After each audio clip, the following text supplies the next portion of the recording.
Un rendez-vous national dédié aux professionnels du nautisme et de la plaisance, c'est une première.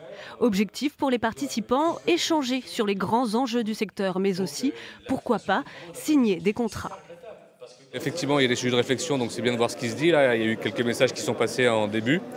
Et puis il faut aussi travailler. Donc moi, je suis indépendant et on va chercher les bateaux et le monde de la plaisance là où ils sont. Nous, c'est plus promouvoir nos activités, du coup, les actions et les services du CHUM à destination de la plaisance.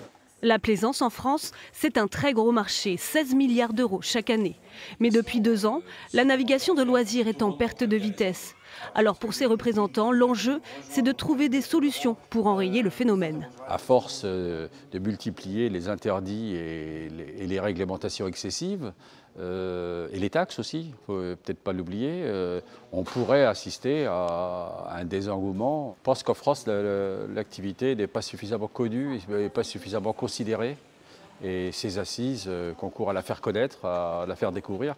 Parmi les intervenants, il y a aussi des Rochelais à la pointe de l'innovation nautique. Les créateurs de ce catamaran aux allures futuristes, tout droit sorti d'un film de science-fiction. Dans quelques jours, l'entreprise livre son premier bateau en France à un resort luxueux sur le lac Léman. Il va être utilisé essentiellement pour faire des navettes entre l'hôtel, l'aéroport de Lausanne et de Genève essentiellement. Donc ils ont des problèmes d'enclavement, les routes sont très compliquées, ils ont besoin de prendre beaucoup de marge de temps. Donc ça faisait plus d'une dizaine d'années qu'ils cherchaient une solution.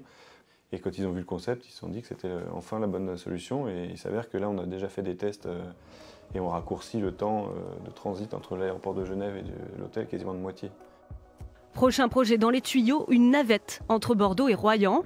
Et en ligne de mire aussi, bien sûr, la plaisance. Comptez tout de même entre 1 et 10 millions d'euros l'embarcation.